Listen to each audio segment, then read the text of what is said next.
Karga na tayo rito. Bali yung presyo, 96 sa diesel, 77 sa Bolt, and 79 sa Thunder. So, full tank na natin. Full tank muna, boss.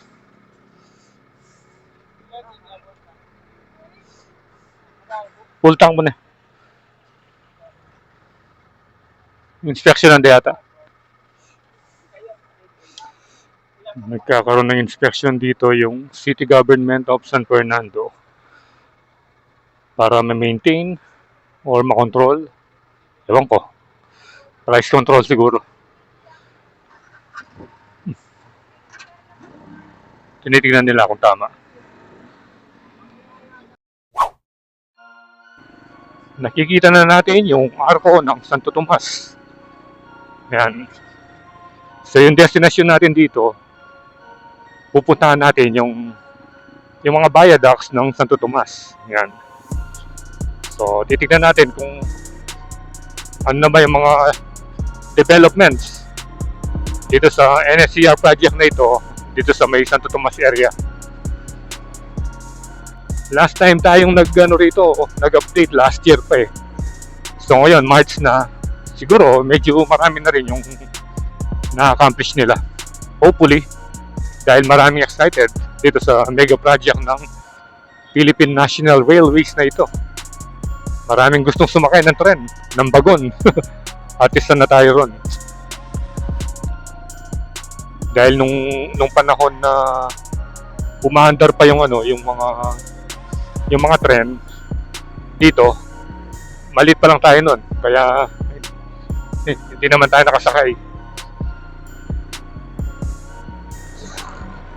So yung nag-check tayo, nag-research tayo dati, yung 2028 daw, baka pwede na yung rito, hanggang Malolos yata. Hoping na matutupad yon para naman na makita natin na umandar na nga at nag-operate na itong bagon, yung NSCR na to. Ayan o, dito magkano? 78, 79. Kanina nagkarga tayo 77. Ayan, halos kapresyo lang pala rito. Ayan o, dito sa refill. Nagkarga kasi tayo noon. Yung pinagkarga natin doon, yun yung Flying B. Ayan, kasi doon sa lugar natin sa Angeles, pinakamura yung presyo ng Flying B. Kaya mga 2 araw lang, wala na namang stock. And then magre-refill na naman ulit. Eto, pasok na tayo rito. Bayan ng Santo Tomas. At ito yung San Matias Apostol Chapel, St. Matthew the Apostle Chapel. Malapit lang naman dito yung mga viaducts eh. Pagkatapos ng mga paggawaan ng mga patch. Ito yung famous na product dito sa sa Santo Tomas. Ayan oh. Yung pottery, ayan, tingnan niyo yung mga patch. So, pottery at saka casket making. Yan. Ito yung pangunahing produkto ng bayan.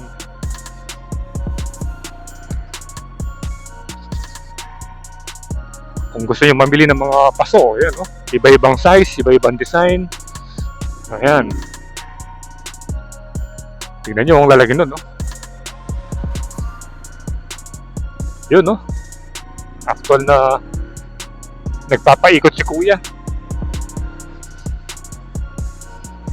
Yun, dito na. Kita na natin dito. Ayun na yung signboard. Oh, parang bago yata yung signboard nila.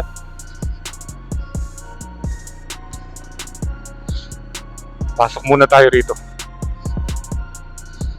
Trucks do not enter. Hindi. Hindi naman bago. Nag-paid lang. Ayun, meron pa dun.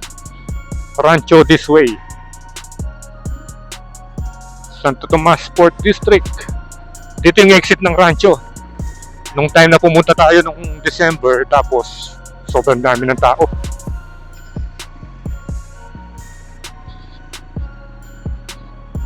Yan, dito. Tingnan natin dito.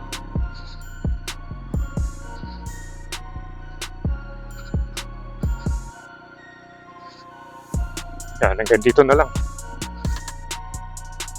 Hindi na pwede pala ron. Balik na tayo. Ayun, no? At least nakita nyo. Nakita yun yung ano, yung itsura. Dito naman. Ito naman yung itsura dito. Ito yung mga viaducts, parang wala yatang nagtatrabaho. Pero hanap tayo ng ano, ng spot banda doon tayo magdo-drone.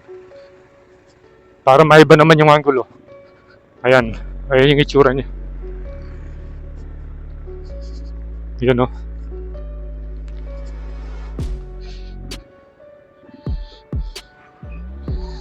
Bala-balaos na eh. Ito, meron, no? Kapabaluan. Bala-balaos na ano. Buhay na pong ipabalo ng Kiyakatamong Department of Transportation at Aliwapang Kayabe Opisina. Yun. Alam ko merong ano rito eh, meron pang kanto rito. Hanapin natin yung pakanan.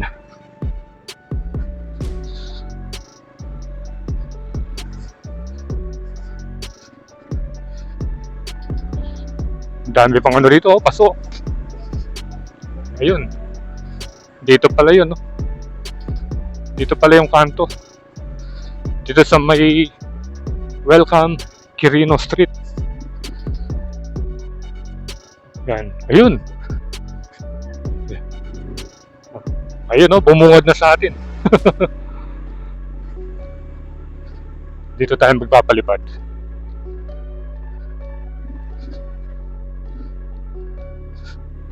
Ayun, no? Hanap lang tayo ng malilim dito.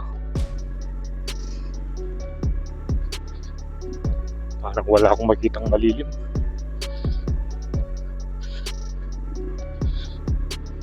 So first time nating dumaan dito kasi usually doon lang tayo nagpapalipad. Ito pala yung school, yung nakikita natin doon sa drone. Ito, dito pala yung school. Sapa Elementary School. Dito pala yung Sapa Elementary School. Ayan, no? Nung nagpunta tayo ng rancho, dyan yung ano eh, yung mga nag-reunion. Wala na pala rito. Ito pala yung Sapa Elementary School. Ito yung ginagamit nila panggatong pag gumagawa sila ng ano, ng mga pots. Ito. Ano pala ito? Factory ng pots, ayun, no? Bali, umikot lang tayo. Wala na yata ang dadaanan doon. Tignan natin kung meron pa.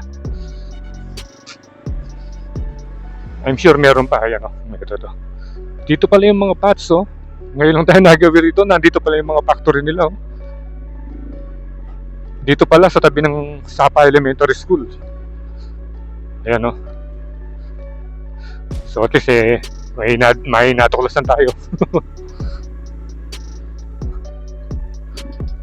Tapos dito paikot na naman hanggang dun. Dito na lang siguro. Pwede na tayo rito.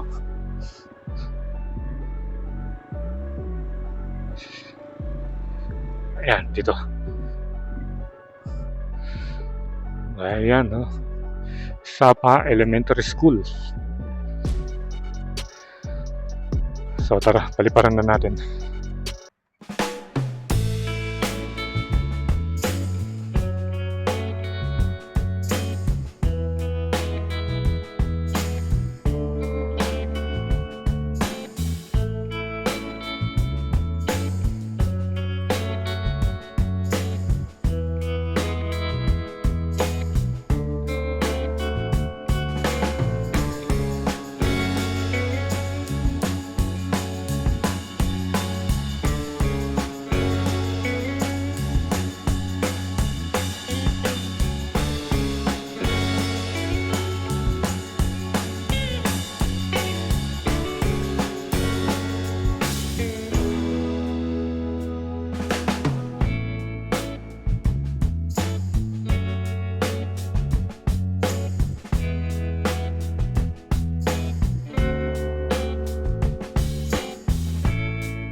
nakapag-drone na tayo at nakikita na natin yung mga viaducts dito sa may Santo Tomas. Sa likod ng Sapa Elementary School. At yun, no, sa likod natin at kitang-kita na yung mga viaducts dito. So, ayan muna yung latest update dito sa may Santo Tomas. So, salamat sa panonood and ride safe always, Kabayan. See you when I see you and Kuya Landas is signing out.